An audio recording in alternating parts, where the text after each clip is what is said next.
نحمده ونصلي على رسوله الكريم أما بعد. قال النبي صلى الله عليه وسلم: شعبان شهري، وكما قال عليه الصلاة والسلام. Remercions Allah Ta'ala de miséricordieux, et nous avons donné le tawfiq de venir quelques instants avant le khutbah et le salat de Jumu'ah pour parler de ces paroles sacrées et paroles de le prophète Muhammad Mustafa sallallahu alayhi wa sallam. On vient de réciter un hadith du prophète sallallahu alayhi wa sallam dans lequel il est dit Sha'ban al-Shahri, que le mois de Sha'ban c'est mon mois. Le prophète sallallahu alayhi wa sallam a attribué ce mois de Sha'ban à lui. C'est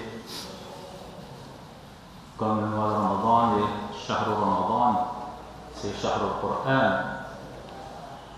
Mais le Sha'ban, le prophète sallallahu alayhi wa sallam a dit ça c'est le mien, ça c'est mon mois. Le seul fait que le prophète sallallahu alayhi wa sallam a attribué ce mois-là à lui est largement suffisant pour un croyant qui a le devoir de l'aimer, c'est-à-dire d'aimer le prophète sallallahu alayhi wa sallam plus que ses parents, plus que ses enfants, plus que le monde entier.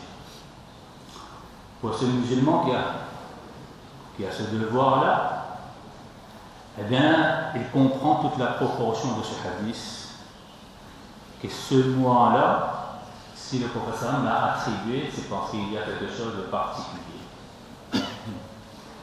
Parce qu'il voyait ce que nous ne voyons pas. Parce qu'il entendait ce que nous, on n'entend pas. Et il connaissait ce que nous ne connaissons pas. Et il est allé jusqu'à dire, si vous saviez ce que moi je sais, vous ririez peu et pleureriez beaucoup. Et il se peut que le professeur, quand il dit ce moi est le mien, peut-être on peut comprendre ce que signifie M-I-N-E, mien. Tout le monde peut comprendre ça. Mais quelle subtilité il y a derrière ce mot mien, eh bien, il faudra des années. Voilà pourquoi le musulman, la première question qu'il doit se poser, c'est qu'est-ce que le prophète faisait de particulier au cours de ce mois?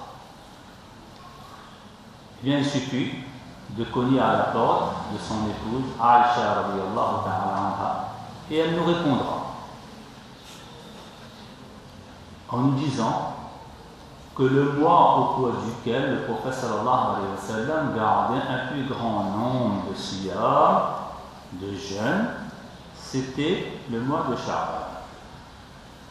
En dehors du mois de Ramadan, bien sûr. Parfois, il jeûnait durant le mois de Sha'ban, et on disait, il ne fait pas stop, quoi.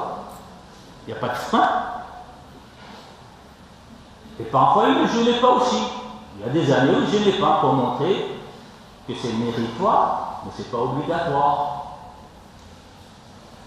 C'est un modèle à suivre. Donc voilà pourquoi le mois de Sha'ban est un mois au cours duquel le musulman doit garder le plus grand nombre de rosas, le plus grand nombre de jeûnes. Pourquoi? Parce qu'après le mois de Sha'ban, il y a un mois qui arrive qu'on appelle le mois de Ramadan. Et dans le mois de Ramadan, le siyam, le jeûne est obligatoire. Dans le mois de Sha'ban, c'est méritoire. Par le méritoire, on nous prépare pour l'obligatoire. Avant, l'Euro arrive là. Les joueurs sélectionnés de France sont déjà sur le terrain d'entraînement, non? Ils sont déjà. On les a déjà appelés, monsieur, vous ne restez pas chez vous, hein? Ah non, il faut venir. Pourtant, l'Euro, c'est seulement dans un mois. Vous voyez, cette discipline-là, on l'a bien compris dans tous les autres domaines de la vie. Mais le prophète sallallahu alayhi wa sallam veut nous expliquer la même discipline dans le domaine religieux. Que pour pouvoir entamer, pour pouvoir aborder, pour pouvoir comprendre le sens de ce qui est obligatoire, applique-toi dans ce qui est méritoire. Voilà pourquoi le prophète sallallahu alayhi wa sallam se préparait durant le mois de Sha'ban, s'entraîner, si vous voulez, un terme habituel, s'entraîner durant le mois de Sha'ban pour pouvoir mieux jeûner durant le mois de Ramadan. Voilà pourquoi on doit faire le maximum possible pour jeûner durant ce mois de Sha'ban. Bien sûr, selon ses disponibilités, selon ses capacités. Parce que le professeur était un homme merveilleux, extraordinaire, tellement tolérant. Il prenait compte du plus grand, en passant par le moyen, au plus petit de la communauté. Lorsqu'il faisait quelque chose, il regardait en haut jusqu'en bas, et puis il faisait. Le professeur Hassan, par ça, il faisait tout le mois. Et en général, parfois, il ne faisait pas du tout. Arrivé un mois de Sha'ban, il ne faisait pas. Ça, c'était pour montrer que ce n'est pas obligatoire. Parfois, il faisait une quinzaine de jours. Parfois, arrivé, il faisait, c'est-à-dire le prophète sallallahu alayhi wa sallam, dans sa pratique-là, il y avait 3 casiers. Il y avait le casier maximal, médian et minimal. Si on peut faire le maximal, tant mieux. Si on ne peut pas faire, au moins le médian. C'est-à-dire on fait au moins 3 jours. Et 3 jours, c'est justement samedi, dimanche et lundi. Lundi. C'est-à-dire 13, 14, 15. Du mois lunaire, bien sûr. Du mois lunaire. Qu'on appelle les Ayyam Obis, que le professeur Hassan aimait même jeûner ces 3 jours-là. Ça, c'est la voie médiane. Et si on ne peut pas faire ces 3 jours-là, le professeur Hassan nous dit, au moins le dernier casier, faites au moins un jeûne durant ce mois de Sha'ban, parce que si vous n'allez pas faire moins que 1, dans toutes les formes de mathématiques, jusqu'à présent inventées par les humains, ça fait 0. Donc au minimum 1. Médian, on va faire 3. Et au maximum, à volonté. Inch'Allah, on va essayer de le faire. Deuxièmement, au cours, le 10e Sha'ban, donc, 15e Sha'ban, pardon, sera lundi, et le soir sera ce qu'on appelle Shab Barat, c'est-à-dire dimanche soir, c'est-à-dire dans 2 jours exactement. Le Shab Barat, c'est une grande nuit. C'est une nuit bénie. 10 Sahaba rapportent les vertus, les mérites de cette nuit.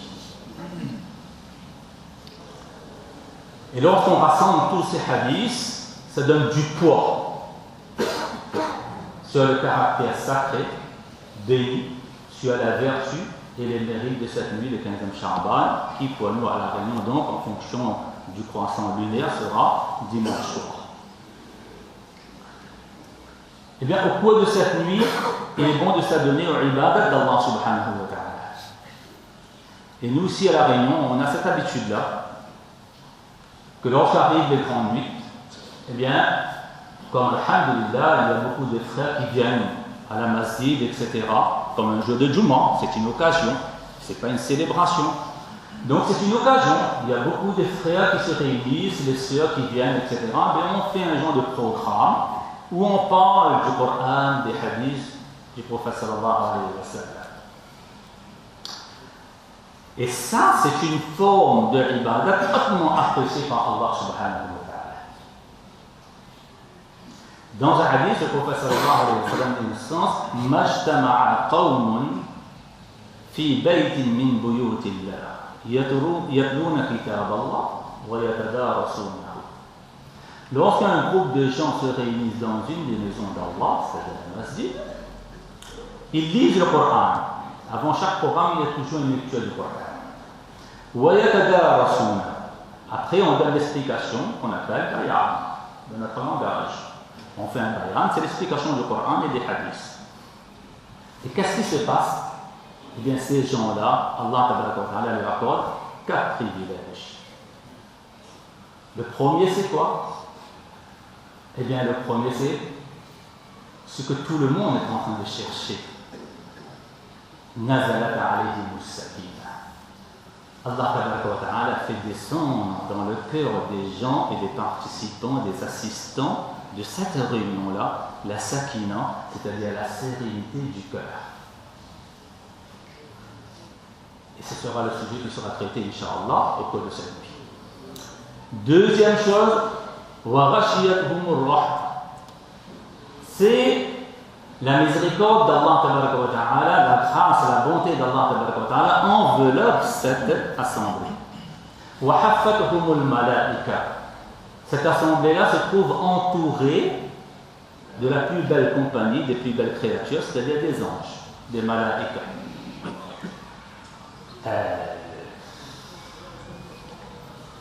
La cerise sur le gâteau.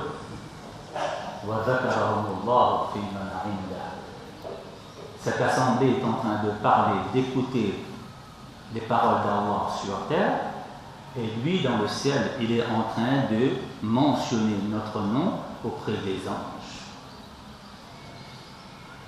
Tu parles de lui sur terre, lui, il parle de toi là-haut. Quel privilège! Voilà pourquoi Abdullah ibn Abbas est allé jusqu'à dire تدارس العلم ساعة من الليل خير من إحيائها. Que donner un cours de la connaissance religieuse pendant une partie de la nuit, en 25 minutes, une demi-heure, eh bien, qu'est-ce qui se passe? C'est mieux que rester éveillé en ibadat pendant toute la nuit. C'est fort. C'est fort. Voilà pourquoi ce genre de majlis pendant les grandes nuits, ou ailleurs, pas obligatoirement pendant les grandes nuits, car quand on a l'occasion de participer à ce genre de majlis-là, eh bien on ne doit pas la rater parce qu'elle comporte beaucoup de bienfaits, beaucoup de bénédictions. Et une dernière bonne nouvelle que je vous annonce, et que le prophète sallallahu alayhi wa sallam nous l'a dit, innal malaika la tabi'u ajnihataha ridan li talibil ilm. Le prophète sallallahu alayhi wa sallam dit en ce sens que ce soir-là, lorsque nous allons quitter notre maison pour venir à la masjid dans le but d'écouter les paroles de Dieu, parce qu'on est en quête du savoir, de la connaissance religieuse, vous savez qu'est-ce qui se passe? Les anges ne nous laissent pas marcher sur le béton, sur le bitume. Non, ils n'acceptent pas ça. Les anges disent, aujourd'hui tu marcheras sur mes ailes. Et les anges étalent leurs ailes sur le pas de ces gens qui viennent à la masjid pour assister à ce genre de majlis, de ces gens assemblés. Aujourd'hui, tu ne marches pas sur le béton, tu ne marches pas sur la terre, allez, tu ne marches pas sur le sol, tu marcheras sur mes ailes, par honneur pour ton intention. Tu as quitté ta maison pour aller à la masjid, pour comprendre qu'est-ce que le Coran me dit, qu'est-ce que le hadith du prophète sallallahu alayhi wa sallam me dit. Donc voilà pourquoi mes frères, le dixième, pourquoi je dis le dixième cette fois? C'est le 15e Sha'ban, donc dimanche soir, mais on demande tous les frères de bien vouloir participer, ce sera dimanche soir, donc on n'a pas de contrainte apparemment, aucun empêchement, on a là aussi la disponibilité, qu'Allah chacun d'entre nous a la capacité, donc de venir et de profiter donc de tous ces privilèges que le prophète sallallahu alayhi wa sallam nous a promis, Inch'Allah. Et Inch'Allah, donc il y aura aussi donc programme pour hommes et dames, donc dans les amis. Et à la fin, donc il y aura un qira'at, après il y aura une explication, après il y aura un doigt, Inch'Allah, collectif. Allah Ta'ala, lorsqu'il accepte le doigt d'une assemblée, d'un individu de l'assemblée, eh bien, il accepte le doigt de l'assemblée en entier. Parce qu'il est trop miséricordieux. Allah Ta'ala ne peut pas accepter le doigt de quelqu'un. Il n'y a pas de triage chez Allah. Qu'il prend ça, non. Lorsqu'il accepte là, il accepte toute l'assemblée. C'est pour cette raison, dans ce genre de doigt collectif, il faut toujours être présent et ne pas manquer. Donc Allah Ta'ala accorde à chacun d'entre nous le tawfiq de comprendre et surtout donc de mettre en place. وآخر دعوانا الحمد لله رب العالمين. That's what we're saying.